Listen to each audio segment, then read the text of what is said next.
Hello, everybody. Welcome back. Today is the final divisional preview as we tackle the AFC West with the defending Super Bowl champions. We got a lot to talk about. We have a cold take from my father from last year that I'm going to remind him. And this is overall going to be fun. And we got to start off with the Denver Broncos. And that is the big question for me in Denver.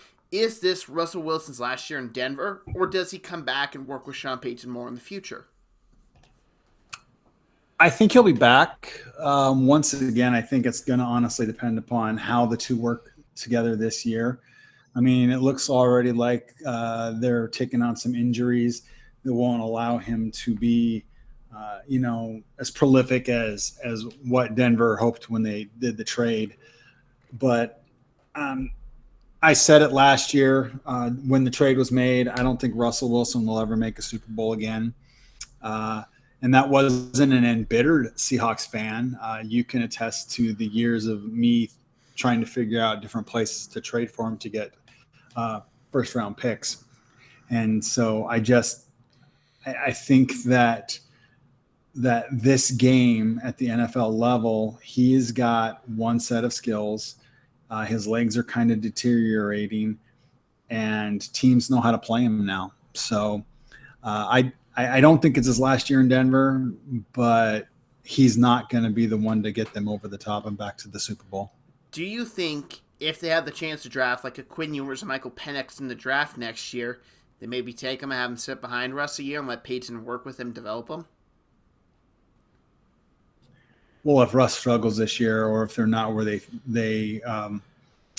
they're not where they need to be, then absolutely. I mean, this is a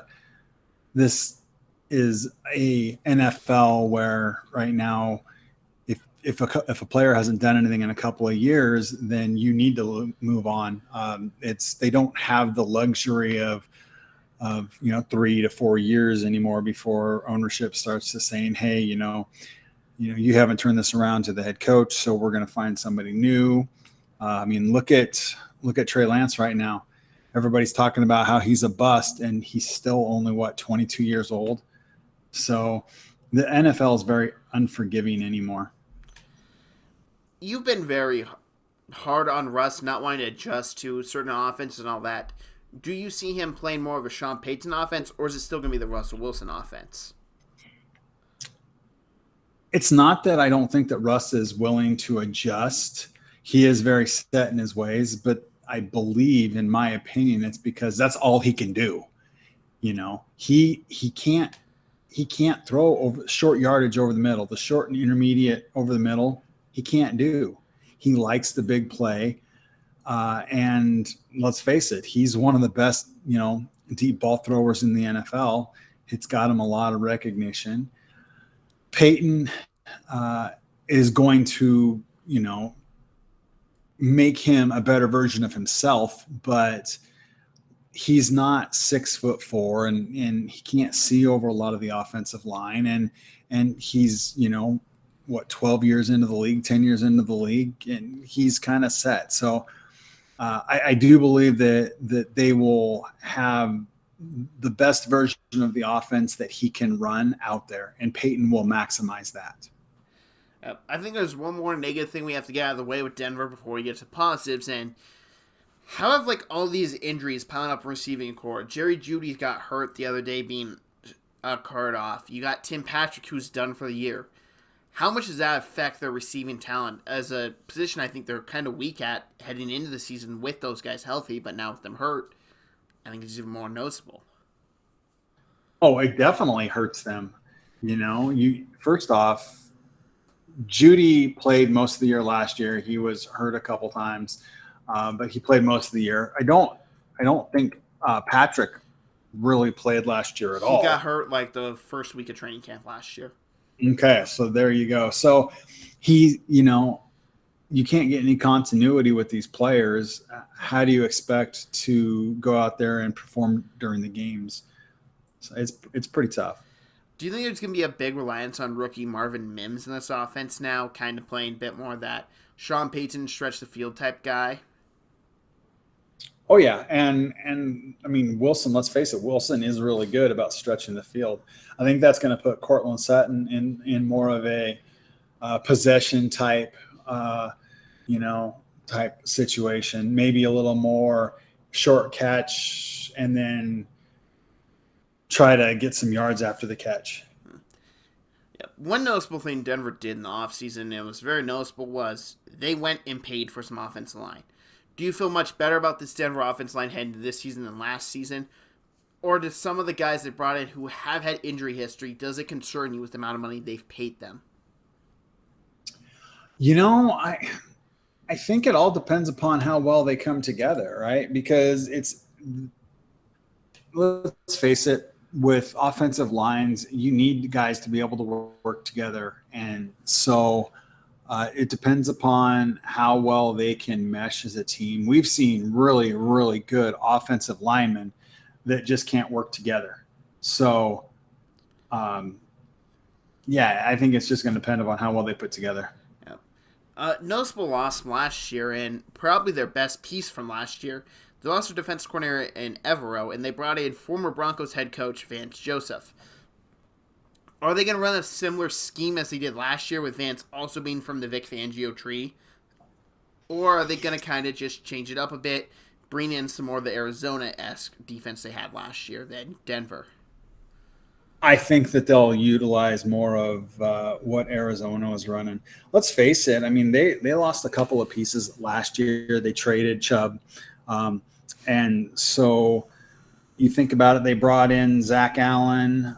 They brought in, they brought in a couple of other guys, Frank Clark. So, I mean, they brought in some different guys that really are I would say they're going to play more to the style that Arizona ran last year and not to what Denver was already doing. Yep.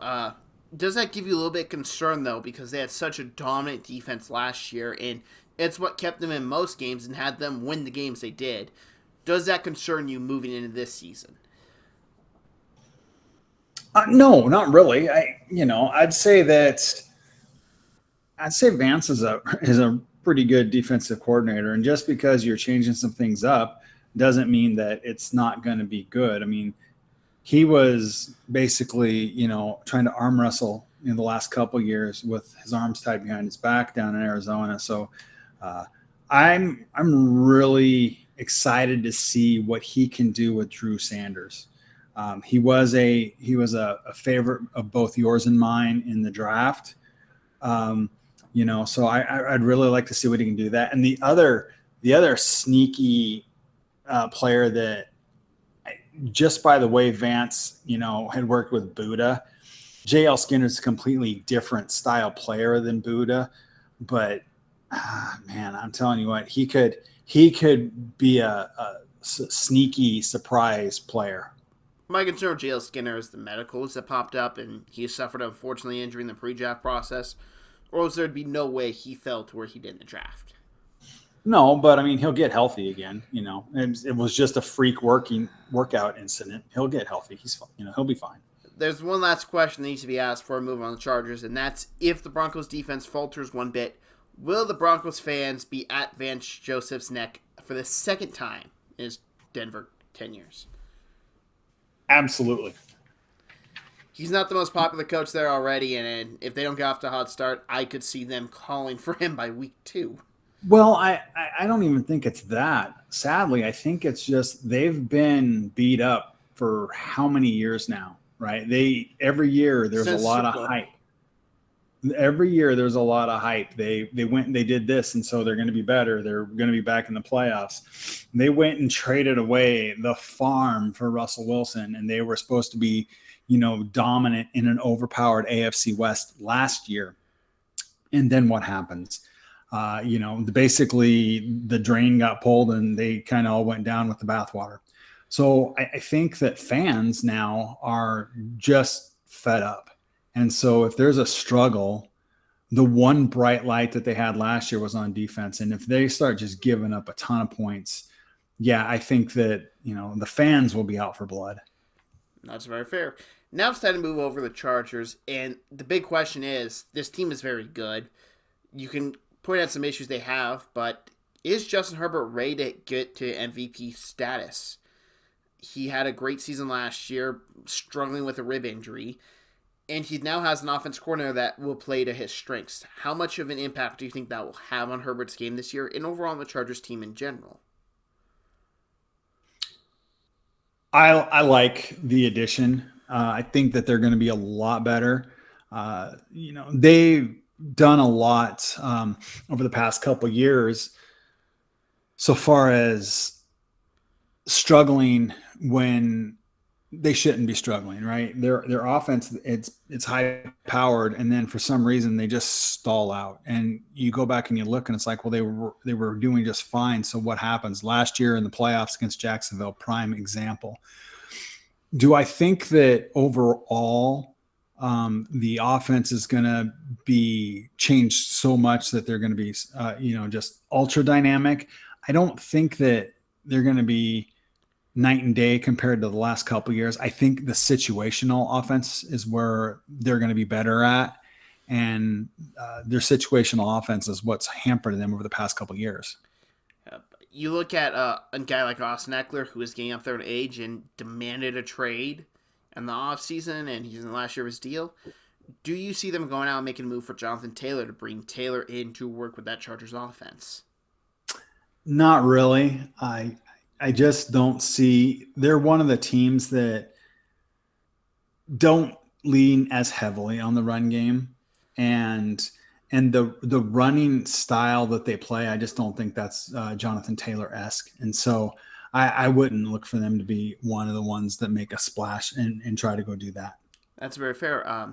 You look at this receiver core, and I think the one concern you can have with it is injuries. Keenan Allen's had some injury issues his entire career, and Williams has been struggling with a bad back. So then you also bring in Quentin Johnston. You have all this. Like, what do you think about this Chargers receiving core? I think that they can be pretty prolific. What Johnson gives them is a deep threat where some of the other players, like like. Well, I see what I'm editing out. Yeah, thank you. I think that one of the things that Johnson gives them is the ability to stretch the field without having Keenan Allen do something that he's not really comfortable with anymore. They can now use Keenan Allen in more of just a possession type, short to intermediate receiver, and that might mitigate some of the injuries that he's been suffering from. So I think that overall, Johnson was the player that they needed to get, or at least the type of player they needed to get. They needed to get somebody that was fast and was going to take the top off, because I don't think he can outrun, Herbert's arm. So let's just see what they can do. How many people can outrun Herbert's arm? Not very many. There's a couple in the NFL that I think might be able to, but yeah, there's a couple. They all play in Miami, pretty much. Now the big question is in defense. They have so much talent around you. You got Joey Bosa, you got Khalil Mack, you got J.C. Jackson in the back end, you got Derwin James. They have all this talent, and all these guys have played very, very good football at high levels. But the concern is injury issues, and does that creep in your head when you're looking at this defense a bit? Well, it has to. When was the last time that they finished healthy, right? A Chargers team before I was alive. Probably. The one thing that they did do is they did bring in some top tier defensive talent, in my opinion. I mean, Tui Pelotu and Deion Henley, I think, will give that defense an added spark, maybe some rotation as well. And so I think,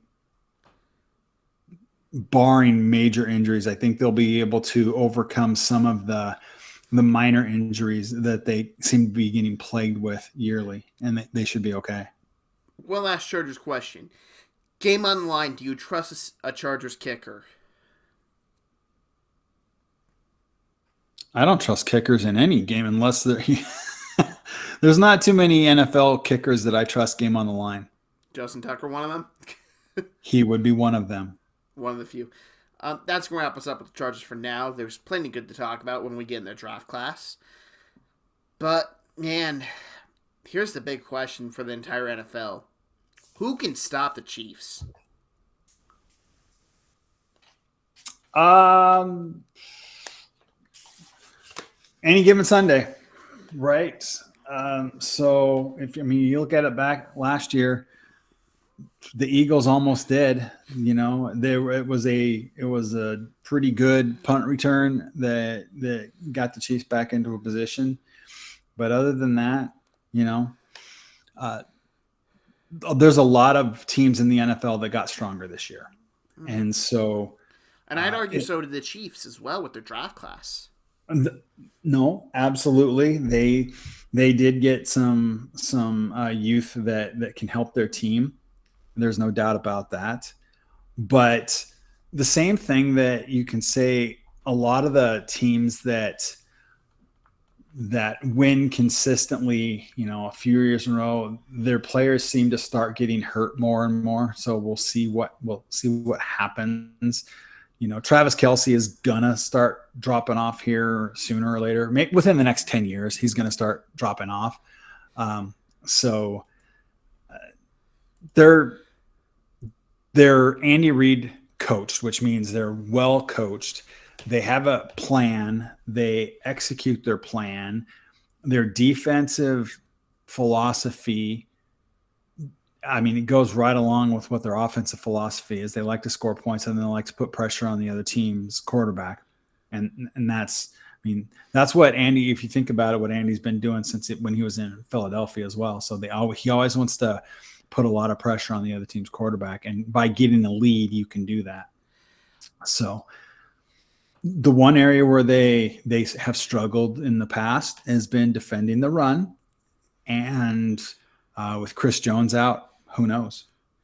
So I just want to give you this real quick chance to apologize to Pat Mahomes, Andy Reid, because last year, until you watched that preseason game with that young defensive talent, you said the Chiefs are going to finish third in their division. I think you owe Andy and Pat an apology. Where did I pick them by the regular season predictions? By the regular season, you had come to your senses.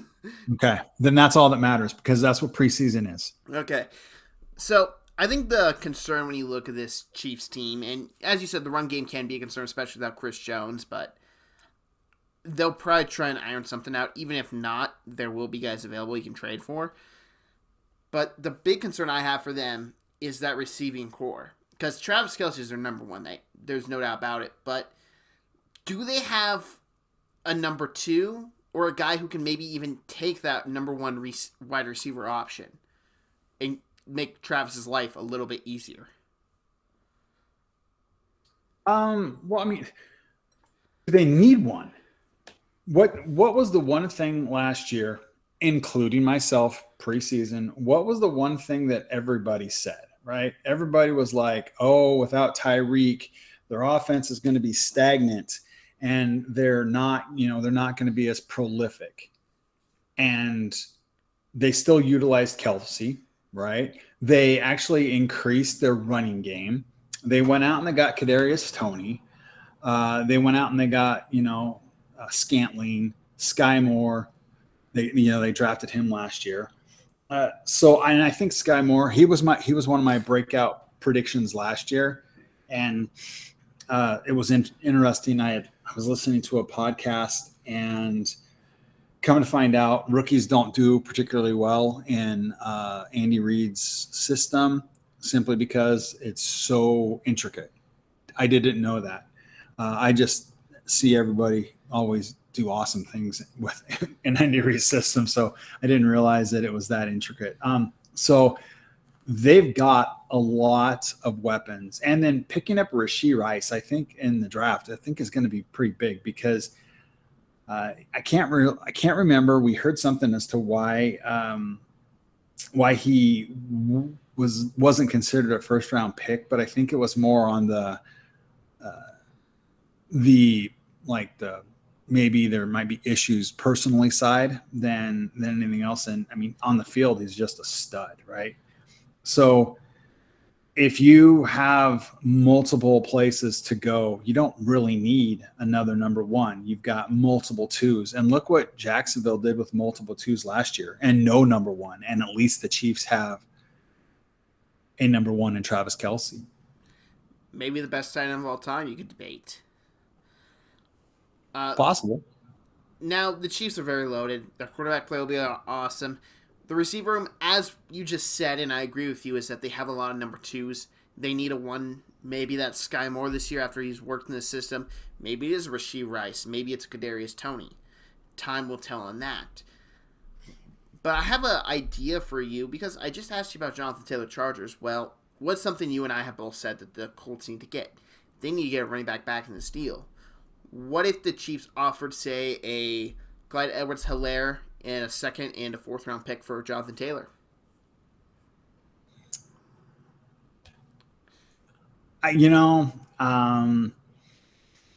Is Clyde Edwards-Helaire a bona fide starting running back in the NFL? He would be on that Colts team, in my opinion. But that doesn't mean much. What I'm saying is he a bona fide starting running back in the NFL? Is he one of the best 32 running backs in the NFL? So then what if they offered Isaiah Pacheco then?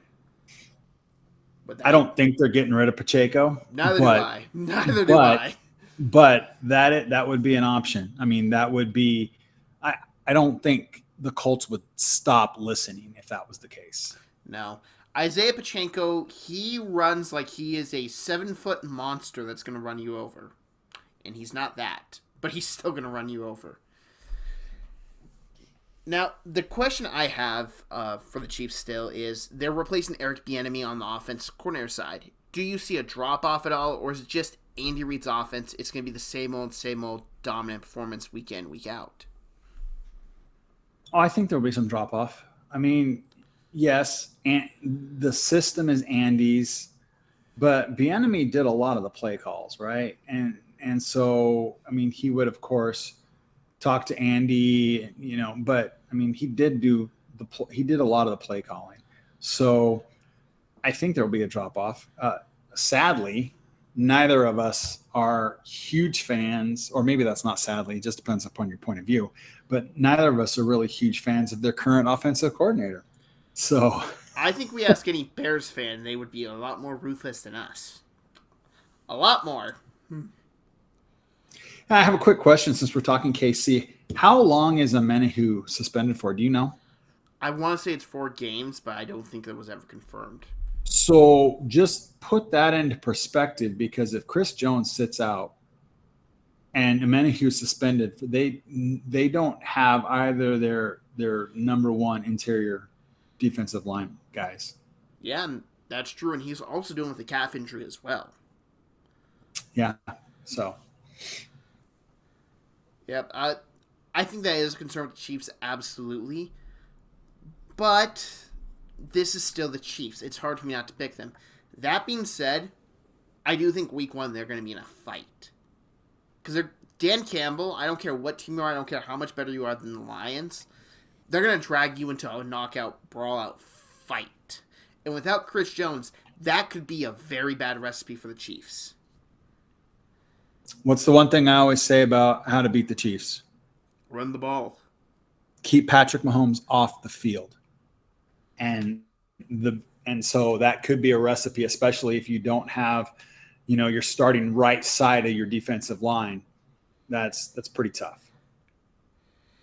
Yep. Quick complaint, as I'm looking up trying to find Charles Omenihu, I go to ESPN.com, clicking on the article, and it takes me something about Trey Lance. So thanks a lot for that, ESPN. But it does look, I think it's either 4 to 6 games, so that's pretty much right around what it is.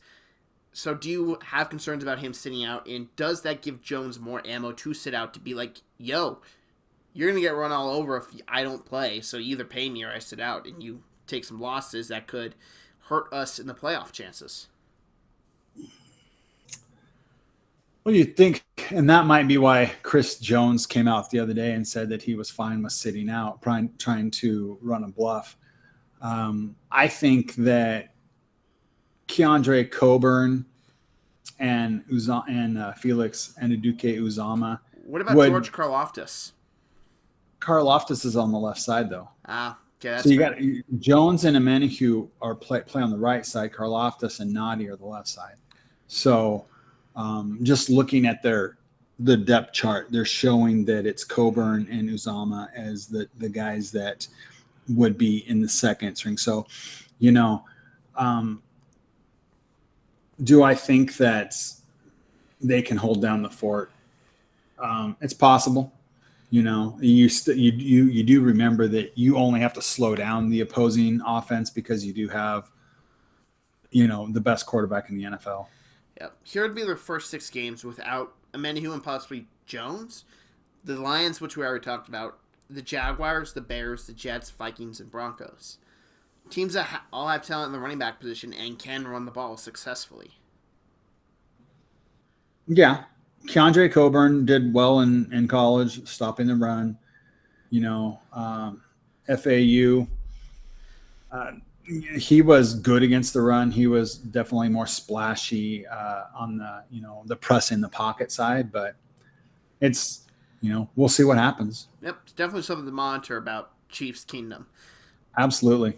And finally, the last thing to talk about, the ugly child of this division, the guy in school with the awful haircut, and yes, I was trying to figure out how to say that. Will the Raiders be in contention with the Bucks and Cardinals for the first overall pick? I don't think so. They've got a good team. I'm not sure that they've got their quarterback, but they've got a good team, and they did well in the draft this year. I do think they did well in the draft. I think that coach takes them down a lot of notches. I think the guy I talk about here, though, is clearly Jimmy Garoppolo, and he's transitioning out of the Kyle Shanahan system. He is going to a system he does know from his time in New England. Do you think he excels, or is it just going to be same old Jimmy, and you're just hoping he doesn't get hurt behind that offensive line? Well, I think at this stage in his career, you're just hoping that he doesn't get hurt, right? It appears that Jimmy can run any offense that he's given. He does well with them. It's just a matter of when, and the when is he going to get hurt? Pray that doesn't happen. Pray that, he gets the ball out fast and he doesn't get injured. And let's face it, they've got a really good running attack as well. So hopefully they can mitigate the hits on him simply because they run the ball as much as they do. And kind of go from there. I mean, but you think about it, they've got weapons for him. They've been, strengthening their offensive line over the past couple of years. Getting Jacoby Myers, I question that because he's more of a speedster, more of a deep threat guy, in my opinion, and it's not really what Jimmy does. But hey, he got the Raiders a win last year. Don't forget, he's the one that had that horrible turnover in the Raiders-Patriots game. Well, yeah, but still, I'm kind of. I know that McDaniel, knows him, but I'm just not sure that was the player to get. I think McDaniels is in over his head as a head coach. I think he's a fine offense coordinator. I don't think he's a head coach in this league. The GM, I think, has done a good job drafting talent with the Raiders. I think they have brought in some decent talent. Their free agency decisions, I question. I don't think it'll be long until Devontae Adams is traded. And then you also have the concern of Josh Jacobs has been very vocal that he will not play on the franchise tag. Do you see him sitting out this entire season, or if he sits out a couple games, how much would that affect their offense? I just don't see players not playing. That did not go well for the last running back that tried that, did it? No. You're a prime person to ask. Le'Veon Bell's career was basically over. And the reason why is running backs need to stay in the game, right? And I think that's a lot of talk. It's because what else can you say and what else can you do? You can't, hey, please pay me. You can't do that. So you have to make threats, even if they don't have any teeth to them. And so I think he's going to play. I really do. Yep. Rays fans, all I can say is I hope for your sake he doesn't pull a Pierre-Luc Dubois with the Columbus Blue Jackets. Any hockey fan knows exactly what I'm talking about. So now this is going to bring me over to the outside of the field, and I like their defense a lot more than I like their offense, mainly because I think they have one of the best edge rushers in the entire NFL, Max Crosby. Can he have a Defensive Player of the Year caliber season? Absolutely. And I think the other question I have for you, and because you and I both did research trying to find out, there has been no update on Tyree Wilson's foot. If he is healthy, how much easier does that make Max Crosby's life? One would hope that it makes it a lot better, right? You got to think about it. He is a physical freak, and so, but also it'll depend upon what side he's rushing on, right? Because you got right now Chandler's on Chandler's on the right side and Crosby comes off of the left side. I want to say yes. So probably Tyree, if healthy, will come off of the right side, and if his burst is there, then you pick your poison, right? Who are you going to be sliding coverage, or who are you going to be sliding an extra guard to or a chip to? You're going to do that to Crosby, or you're going to do that to Tyree. And the thing is, it'll probably go to Crosby first, just because he is the known commodity and he is an absolute beast. But if Tyree does get snaps and he is fully healthy and they can't contain him with just a single guy, you're going to see offenses struggle. Yeah, I think so. I think they have something there. I completely forgot Chandler Jones was on the team, so you just mentioned it, but that's going to bring me into my next question. They have a lot of aging talent. Devontae Adams is getting up there in age. Chandler Jones, I believe, is 33, if I'm correct. Oh, he's considerably old, so I mean, at the not old like me, but Yeah, I think he's the older brother than his brother. Maybe I'm getting confused. But you look at this team; they have a lot of aging talent. Are they going to be a team someone calls at the deadline to get like a Chandler Jones or maybe a Devontae Adams or maybe a Josh Jacobs? A team might trade for Jacobs just to see. The problem with trying to get like Chandler Jones is that salary cap for especially what he did last year. I mean, do you really want to do that?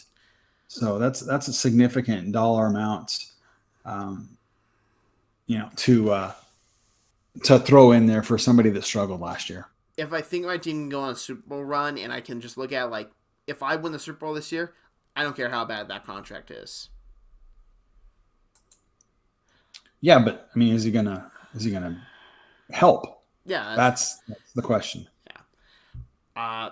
It's really not a whole bunch to talk about the Raiders. They are maybe the most boring team in this division, which is probably good for their fan base sanity after the John Gruden years and the whole Mike Mayock, Antonio Brown fiasco will all happen. It's probably a little nice to be not in the headlines for horrible things every other week.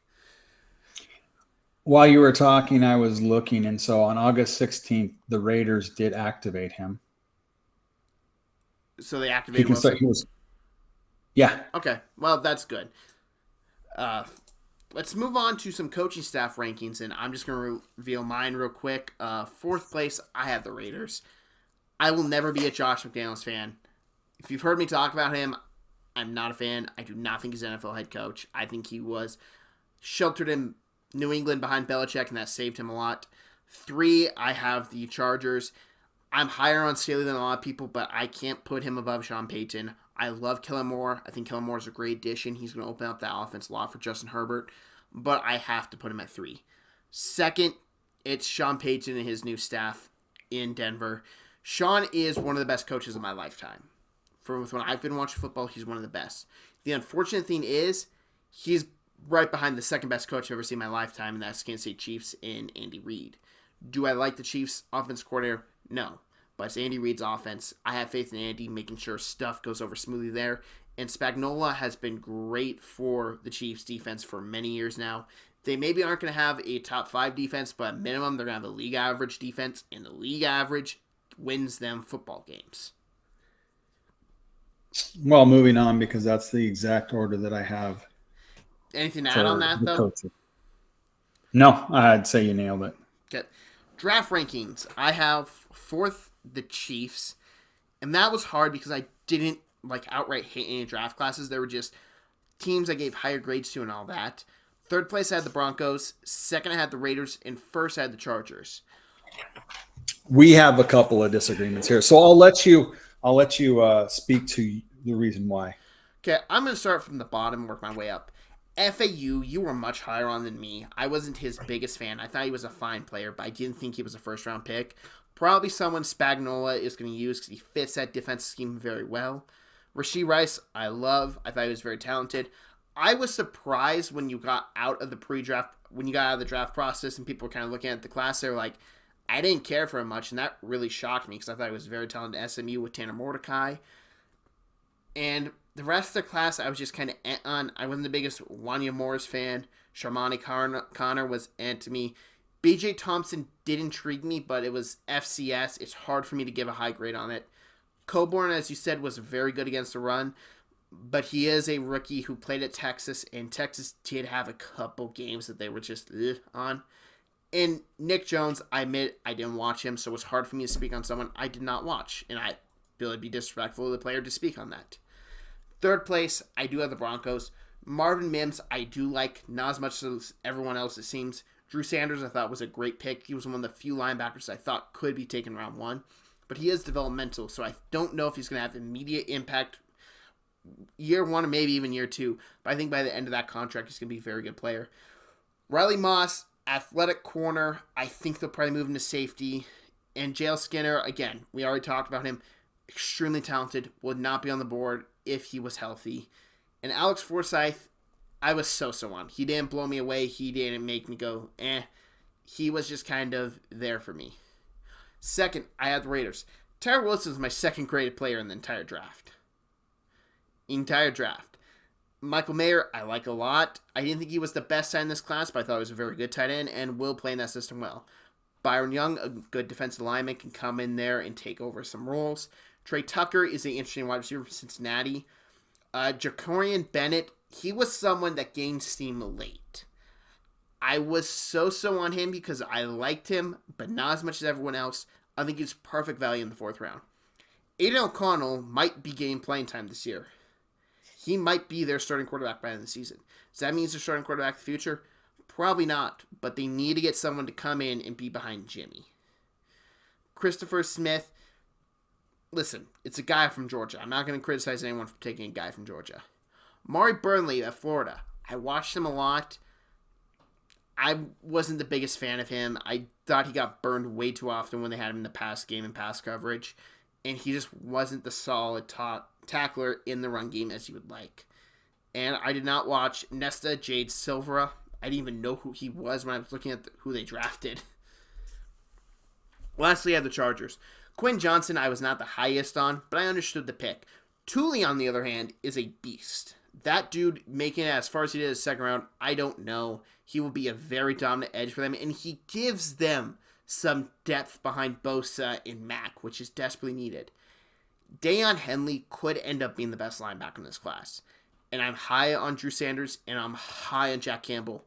But he just has the tools and the right defense, he can really thrive. Darius Davis, speed. Jordan McFadden was a decent tackle at Clemson, good 5th round value. Scott Matlock, I saw some of him when I watched other Mountain West teams, and I did notice him a couple times, but it wasn't for me to go, yeah, he's going to be a starter in that league. He's probably depth, and maybe he can eventually become one. And Max Duggan, he's a 7th round flyer quarterback. I don't see why not. He was a good leader in that locker room for TCU. He helped guide in the national championship game, and he did make plays when it was needed. Well, I'll start off with my, and I won't say my least favorite. of this draft was the Denver Broncos. And, I like Marvin Mims, not as much as some people, but I liked him. I think, honestly, there were some wide receivers that I would have taken over him there. The pick later was Rashee Rice. Well, yeah, so there you go. Drew Sanders, I really liked. He was second on my, or actually, no, he was third on my favorite linebackers list. So I thought they did go there. Riley Moss, like you said, I like JL Skinner, and I think that he'll do well. But once again, we'll have to wait and see. And then Alex Forsyth, kind of like you, I was kind of But also in this, if you remember, Denver traded. And so that's the reason why I'm going to give them the worst, because they traded again with Seattle and they gave up a pick for next year. So they gave up a pick in 2024, and they really didn't need to. So that's the reason why I'm putting them down. I mean, you'd think that they wouldn't trade with Seattle anymore. I mean, in my opinion. I don't think George Paton's a good GM, so that's my opinion on that. But, I mean, where they traded to get what they got, I mean, you gave up a 3rd-round draft pick to get a 5th-round draft pick. So, that's just my opinion. So they were like I said, my least favorite of everything. The next I have the Chargers. And, yeah, I just had to make sure I had this. Okay, so I'm going to preface this by saying that the only reason why I have them where I have them is because I just personally don't think that Johnson is going to be the number one receiver that everybody thinks he is. And I'd agree with you on that. I love Tuli Pelotu, and I love Deion Henley. I mean, Deion Henley was my second highest rated linebacker in the draft, and I loved Tuli. I had, done a lot of mock drafts where I had Tuli going to Seattle. In fact, I had both him and Henley going to Seattle on several. Other than that, I'm just not really wowed by their draft class. So, that's the reason why I have them where I have them. In second place, I have KC. And this is, in my opinion, this is where the rich just keep getting richer, right? One of FAU's strengths is pressing the pocket. Well, what does KC like to do? They like to press the pocket because they get on teams and they build a lead, and then they let that defense goes around. I like we talked about, I like Rashee Rice. I think, he's going to provide a short to intermediate with a potential yak yard that they really don't have right now. Does he have Tyreek's, breakaway speed? Absolutely not. And he's not even the same kind of player, but I think that they'll be able to utilize him well. Who has Tyreek's speed? Like, who has Tyreek's speed? Overall, like straight line speed, there's a lot of people that do, but it's his shiftiness, right? That's where he can just like not even turn on a dime. He just stops and goes. And how explosive he is. That's just what's impressive. I like Wanya Morris a lot more than you did. And I really like getting Coburn, because where you're trying to build depth for whatever you don't know what's going to happen with Chris Jones or whatever else. So you're building depth, and that's why I had them. And then I love the Raiders draft. I mean, Tyree Wilson, yes, I like him. Michael Mayer, I mean, you give a guy he is the best overall tight end in this draft class. And when I say that, is he as fast as some of the other guys? Absolutely not. Is he as strong as, somebody that maybe was drafted by the Steelers? No, he's not. He's got great hands. He's got great route awareness. He's a really, really good blocker. He's smart. And he's just a good football player, and he's going to do well. He's going to do well in the system. Byron Young, not the explosive Byron Young, but he's still going to give them some valuable depth on the defensive line. I like Trey Tucker probably more than you do. I just think Cincinnati's putting out good ball players. Are they the upper elite? No, they're not. He's not the top 5 wide receivers in this class, but he's just going to be a solid pick as far as I'm concerned. I love Jacorian Bennett. I think that his play style is going to be good, and so I really like it. Aiden O'Connell, he no matter what you say, he's got moxie, and he's not afraid to throw it. Sometimes that's not a good thing, and so just overall, I like the draft class. That's very fair.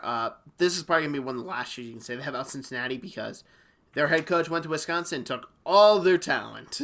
Well, but he did a good job while he was there. So now I guess we'll just switch to Wisconsin. There's one question I have to ask you, though. Michael Mayer, Luke Musgrave. Which one do you like more?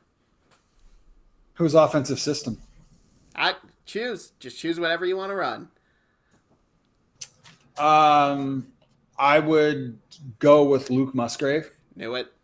Just he's my preference, but in a lot of systems, Musgrave doesn't work as well as Mayer does. So, that's like fair. I said, it depends upon your offensive system. Yep. I just remember how heartbroken you were when Green Bay took him. Well, one, I'm not a huge Green Bay fan either, so there you go. Yep. Now it's time for Offense Rookie of the Year, and this one was maybe the toughest thing for me to grade because there were guys I liked, but no one blew me away. I'm sure I know who yours is. Yours is probably Michael Mayer if I'm a betting man. You would be correct. See, we disagree. Because I got Rashee Rice in Kansas City. And my concern is, like you said, rookies tend to not do as well in the first year Andy Reid's offense. I just don't know how you don't have that man on the field. He showed so much potential at SMU. He showed so much ability. That this is a guy that Mahomes is going to fall in love with. He's going to get him the ball. He is going to be a safety net when Travis Kelce has 18 guys on him. And he can't find a way to somehow get the ball to Kelce. I think you see Rashee Rice get the yards. I think you see him get some touchdowns. I think he's going to be an overall great player for that Kansas City Chiefs offense. Well, I mean, they've had 2 preseason games, right? And he's already got 11 receptions for almost 130 yards. So, like I said, he's going to be that guy that is just solid. He's going to be a safety valve, and they're going to use him, and he's going to do well. Yep, as you said, you got Michael Mayer. Any other reasons to add on it, or is it just because he fits the system so well and he's got so much talent? All the above. So what's one of the things that the Raiders have struggled on for the past couple of years is protecting their quarterbacks. And you have Jimmy G in the backfield. Mayer can help solidify some of that offensive line. He gives him a good outlet. He's just super reliable. Everywhere Jimmy has played at, he's, been very productive with tight ends. And so I just think that overall, not just in the receiving game, but I think in the blocking game and everything, I think he's just going to be the guy that helps out this team the most. See, the reason I didn't take him is, as you just said there, is he's a great blocker, and I really do not like this Raiders offense line. I think he's going to be doing a lot of blocking year one. So it's possible. Now it's time to move to Defensive Rookie of the Year. Who do you have? Tuli Pelotu. Ooh, we went with the same team but different players. I took Deion Henley. You took Deion Henley. So we are, August 25th, and the Chargers have had 2 preseason games already, and he has been blowing up everybody. The same reason why I liked him in college and the same reason why I thought that he might have squeaked into the first round, and he's showing it, right? And he's been a handful. He's more explosive than everybody thinks, and he's just a playmaker. And so Henley's faster, but Pelotu seems to be getting better pressure. So The reason I took Henley was because I looked at the Chargers roster and I just saw a weakness on that defense, and that was the inside linebacker. Thule is playing behind two great pass rushers. Now, he will get his reps and he will do extremely well, but he's playing behind Khalil Mack and Joey Bosa, two of the best pass rushers in the past 10 years. Deion Henley is not playing behind anyone really significant, which is why I think he'll get more playing time, which will give him more chance to learn early on in the season and come on very strong at the end of the season. That might be kind of fair. I just I don't know. Mac was struggled last year with health, and so I think that a young player like Tuli Pelotu will get on the field a lot more.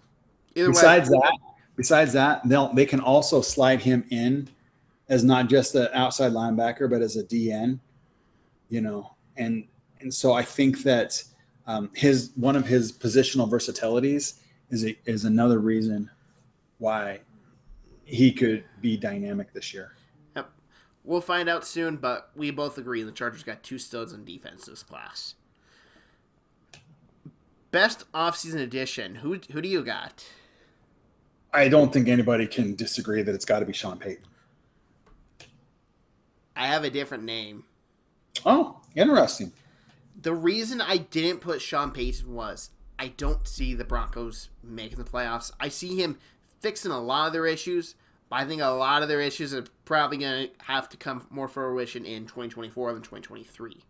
So in the long run, I understand Payton, but for this year in a team that's loaded and can possibly go on Super Bowl run, I got to take Kellen Moore. Putting him in that offense, working with Justin Herbert every day for the season, every week, opening up the field for him, stretching the field with guys like Quinn Johnson, Mike Williams, Darius Davis, who I think will do that at a very high level. They have Austin Eckler. They have so much talent around. This might be the most talented offense Kellen Moore has had, and that's saying a lot when you look at some of the offenses he's worked with in Dallas. But I look at this team, I look at how much potential they got, and if Kellen Moore is the right guy, if he is the guy, this is a team that can go to the Super Bowl. So I got to give it to them. Because if you make a move that makes me think this team can make the Super Bowl, you made the best move, in my opinion. That's fair. I just think that the turnaround for Denver will be more significant than what Kellen Moore is going to give them. Like I said, honestly, it's, in my opinion, it's situational. If Kellen Moore is on their roster last year, in my opinion, they beat Jacksonville. I think they won some other games too that they could have possibly beat the Chiefs, and maybe there's a different division winner because they were so close to beating the Chiefs twice. They're the only divisional team to come close to beating the Chiefs, really. The Raiders had one game last year, and now the Chiefs are going to punish them severely for it. The Chargers, every time they play the Chiefs, have just been that one play away on offense from doing it. If they can get that this year, and let's say they split, that's a huge win. That's like monumental in the form of building a franchise that's going to contend for Super Bowls, in my opinion. Yeah, I think that it wasn't the addition of Kellen Moore that would have changed them from winning. I think it was Herbert getting hurt last year was one of the big reasons why they lost the game in KC. Yeah, but I'm also talking about the game they played in LA, which was down the wire again. Yeah, no, I get it. Like I said, in my opinion, it's Sean Payton. Yeah, we'll see. They're both good coaches, and I think they'll both have instant impact. Just one, I think, is going to have a better roster to work with. Coach of the year, it's Andy. I can't. I'm glad you allowed me to pick him because I did. I couldn't come up with another name. I just couldn't. I wanted to ban you from picking it, but every time I was like, I can't pick Staley over him. I can't pick Payton because I don't think the Broncos will be good enough. I certainly ain't picking McDaniels. It was Andy Reid, or I was going to pick a coordinator. I was going to pick like Spagnuolo or something. I couldn't. Now, MVP, and I did ban myself from picking Pat Mahomes here, so I could put someone different on here. So, realistically, I would choose Pat, but I banned it, so I'm taking Justin Herbert. Mine says Mahomes, but can't, so Herbert. That's what I put on my sheet. It feels like Herbert is the second best quarterback in the division, and second and third is a giant gap, and guess what? So is second to first. It's insane, the talent gap at that quarterback level in that division, and Justin Herbert, very good. Probably a top 5 quarterback in the NFL, even though I know that gets a lot of people upset if you say it. He's really good, and he has an offense that's going to play to his strengths. Talent-wise, I'd say he's probably top 5, but it's the same thing that when we talked about, in my opinion, the top 2 quarterbacks in the NFL are Mahomes and Burrow. And it's because not only do they have that skill, they're killers. They're just killers. They are remorseless. They'll go after the jugular. And even in situations where they're down, they're not down. They walk out on the field like they own the field. Some of the other, the Josh Allens and the Herberts of the world, I don't think they have that mentality yet. So potential, and then physical tools. Yeah, top 5 all day, every day. I'll disagree on Herbert. I think he has that. I truly do when I watch him play. I think he has that killer instinct. I have yet to see it, and so my prediction is you see serial killer Justin Herbert this year. He's going to kill a lot of teams. All right. There you go. So, division standings, I'm willing to bet you have the exact same as me. 4th Raiders, 3rd Broncos, 2nd Chargers, 1st Chiefs. No, we have a difference of opinion. Yeah, Broncos in last place, don't you? I do. Wow, did not see that coming. I believe in the Raiders roster more than I believe in the Broncos roster right now. I can't believe in the Raiders more because it's Sean Payton versus Josh McDaniels. Well, once again, that's why they play the games. Yeah. Well, that's going to wrap us up. And at some point, this might come out even after the first game of the season, but we will have our overall NFL predictions of who's going to win the Super Bowl, who's going to the Super Bowl, who's going to win MVP, who's going to win Offense Rookie of the Year, Defense Rookie of the Year, and we're going to throw in something different as well. We're going to have Defensive Player of the Year because I've heard it my entire life, and he will keep on saying till the end of time, defense wins championships, so I'll let him have his defensive segment. Why, thank you. In my opinion, quarterbacks are not the most valuable players on the team. They're the highest paid players on the team. That's it. Okay, you go challenge Pat Mahomes to pick me up game. See how that goes. He's a better athlete than me every which way, but Sunday. So there you go. Yeah. Well, that's gonna wrap us up. Thank you everyone for tuning in for these 8 divisional previews. 9 will be coming out at some point. Depends on our schedule. It's gonna be a little hectic next week. We got Labor Day as well, so it's gonna be very interesting to see how it goes. But everyone, thank you for joining in. If you want to talk to us on a social media app, his is at Tony Montana. At Tony in Montana, 1, I believe it is. And mine is at Jordan_J_Parish. Thank you very much, everyone. Have a great day.